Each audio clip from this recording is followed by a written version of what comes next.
سرخط مهمترین خبرها: تفتیش شهروندان خارجی در ختلان، از زندان به میدان جنگ، روسیه دعوت محکوم شده ها را قانونی کرد و 3 طفل بی‌صاحب تاجیک را به وطن فرستادند.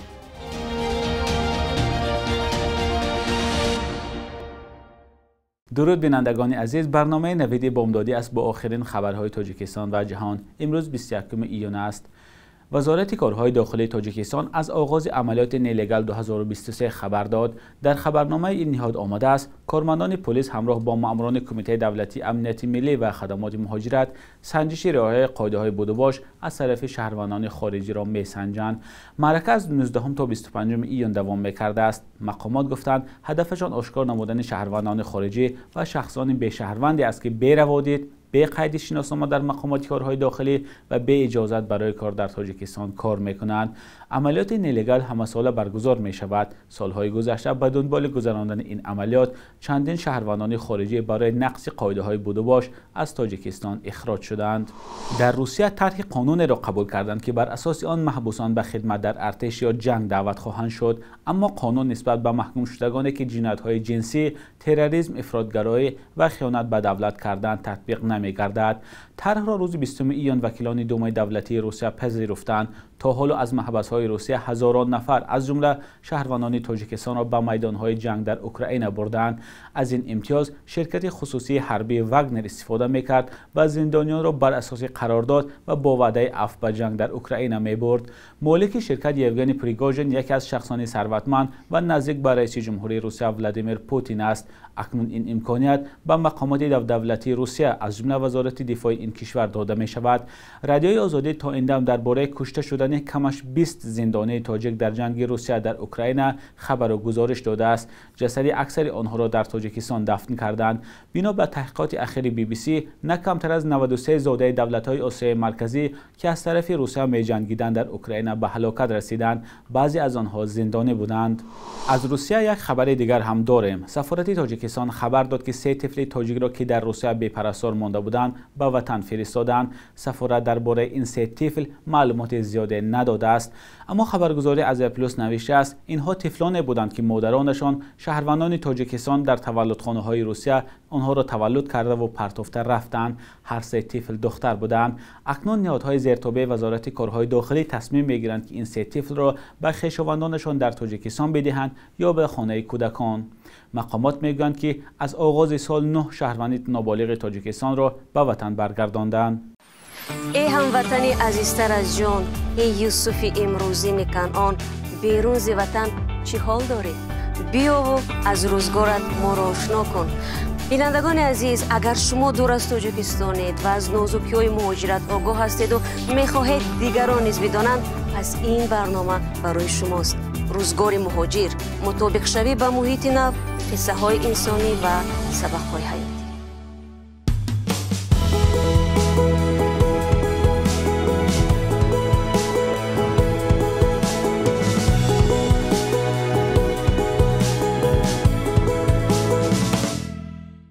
بینندگان عزیز، نخستین برنامه روزگار مهاجر روز 24 ایون پخش می شود. برنامه را می توانید در صفحه آزادی ویدیو در یوتیوب تماشا کنید. هوا در تاجیکستان تا روز 24 ایون امسال گرم و خشک می ماند. کمیته حالتهای فوق‌العاده روز 20 ایون در اعلامیه گفت گرمی هوا در بعضی از منطقه‌های ختلان تا 42-47 درجه خواهد رسید. در ولایت سوخت و ناحیه‌های تابع مرکزی جمهوری گرمی هوا تا 43 درجه و در منطقه‌های کوه تا 39 درجه پیش بینی شده است. کمیته از احتمال خاکبارش در ناحیه‌های جنوبی و مرکزی جمهوری و بلند شدن سطح آب در رودخانه‌های پنج، وخش و زرافشان گزارش داده است. مقامات از مردم خواستند که در چنین روزها جوی و کانال و سیلراه‌ها را سریع وقت تازه کرده به جمع‌آوری رستنی‌ها، هیزم و چرای چاروا و شکار به بلندگوها نروند.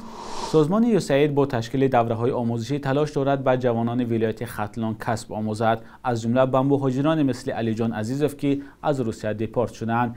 تفصیلات در گزارش امیر اسایف. علی جان عزیزوف 10 سال گذشته با پول مهاجرت زندگی میکرد، اما چند ماه پیش از روسیه دیپورت شد و به زادگاهش ناحیه خراسان برگشت. این مهاجر سابق نتوانست کاری پیدا کند. تامین یک خانواده 5 نفره سخت بود. اکنون در حال یادگیری کفشیرگری است و علی جان باور دارد که بعد آموختن این کسب زندگیش بهتر خواهد شد. در روسیه کار میکردیم، دپارتاسیون ازم به کار بودیم، خیلی اومدیم، خیلیش مهندسیان یاد میگیرن، صاحب کسب میشن، صاحب هنر میشن. صد رسی هم دیگه در کار نمیشه، یه جور میری کار میکنی، اون دانت افتسی. اینجا مرکز تعلیمی کسب آموزی ناحیه خراسان است. مرکز جوانان بیکار از خانواده‌های کمبضاعت را برای کسب آموزی جلب کرده است. هدف از این کار ایجاد جای کار و بهبودی زندگی آنهاست. برنامه عضوقواری به خاطر آینده سازمان یوساید با همکاری تشکیلات هنر و شکوفایی کورس‌های کسب آموزی را برای 200 نفر زن و جوان در 4 ناحیه ولایت ختلان عملی کرده است. عزیزماه مرادوی 54 ساله چند ماه پیش بیکار بود. بعد از تحصیل در رشته قنات‌پزی و آشپزی صاحب تفدان و دیگر تجهیزات پزندگی شد. این زن حالا تجارت خور دارد. در خانه شیرینی می‌پزد و آنها را در بازار می‌فروشد. ما از این برای زندگیمون پول می‌آوریم. مثلا کمک پولی می‌آوریم. حالا ما با امیدیم که کمتر مبلغ جمع کرده از بازار نقطه سودا گرفتن خریدن در کارم برای مایو برای آشپزخانه کردن ما آینده همین کسب خودمون آموخته را در بازار میخواهیم که دوام دهیم. پس از آموزش به زنان و جوانان تجهیزات لازمه را رایگان میدهند. راهکنان آنها را دادن و خوراکی گرم یک وقت تامین کردن و یکی از طلبات‌های بسیار یکی از ما که بسیار خوب این برنامه این بود که بعد از ختم کورس‌های وابسته به اختصاص برنامه پیش بینی کرده بود که گرانت در شکل تجهیزات برای تشکیل نمودن صاحبکاری خود که وابسته به کسب خود تشکیل کردن صاحبکاری خود نگرانی شده بود که امروز ها ختم کنندگان ما کسانی کورس‌های ما رو ختم کردن اینو در عمل ما رو تطبیق کرده ایستادن. گفته می شود به زنان و جوانان کسب‌های انتخاب و آموزانیده می شوند که در بازار مهنت طلبگار دارند. آموزش و تامین جای کار به افراد بیکار در حال راه‌اندازی شده است که بیکاری در کشور به یکی از موضوعهای نگران کننده تبدیل یافته است. هانتر بایدن پسر پرزیدنت آمریکا جو بایدن راضی شد که با وزارت عدلیه این کشور در دایره پرونده‌های سرکشی از پرداخت انداز و نگهداری غیرقانونی سلاح هنگام استعمال مواد مخدر همکاری کند.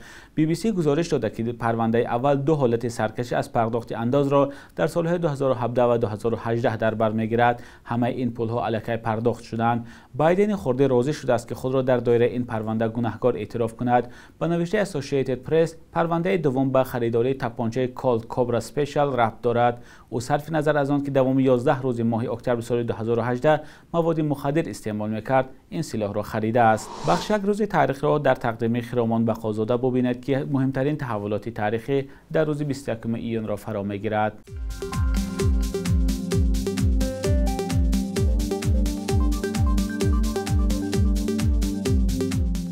21 ایون سال 2016 یعقوب سلیمов سابق وزیر امور داخلی تاجیکستان بعد 13 سال حبس به آزادی برآمد.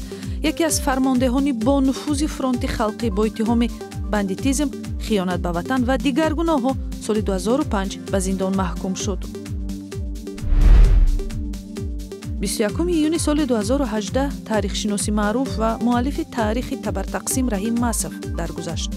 او از کمترین مورخان دور بود که ناعدالتی‌های سیاسی تقسیمات حدودی دوران استالین را محکوم کرده است. 21 ایون سال 2013 پارک ملی تاجیکستان به فهرست یونسکو وارد شد. پارک ملی تاجیکستان در 60% مساحت ولایت بدخشان جایگیر بوده و شمول آن کوه سرس، قلعه اسماعیل سامانی، منطقه‌های درواز و ونجوی از گلام داخل می شود. صبح امروز در بانک‌های تجارتی تاجیکستان 1000 روبل روسی تا 129 و $100 آمریکایی باشد تا 1091 سومانی ارزش دارد. قرب رسمی بانک ملی تاجیکستان برای امروز چنین تعیین شده است.